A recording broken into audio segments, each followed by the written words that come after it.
Hey guys, it's Alicia with WTI. If you're looking for a handy little reusable bottle, I want to show you this 17-ounce glass bottle from the dairy shop.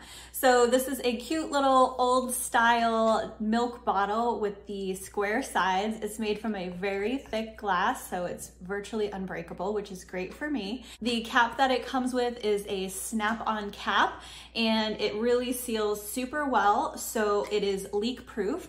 It is a quick snap on to get the lid on, and then you're good to go. So these are awesome for tons of different things. You can use them just as a reusable water bottle, or you can store salsa or sauces or whatever. I happen to have a home infused gin in this one right now, and it's been working really great because it does not add any flavor to whatever is in there because it's not plastic, and it can stay in there for a long time. So I really appreciate these little 17-ounce bottles. Super pleased with them, and I would definitely recommend them if you're looking for any type of reusable liquid bottle. And that's my point of view.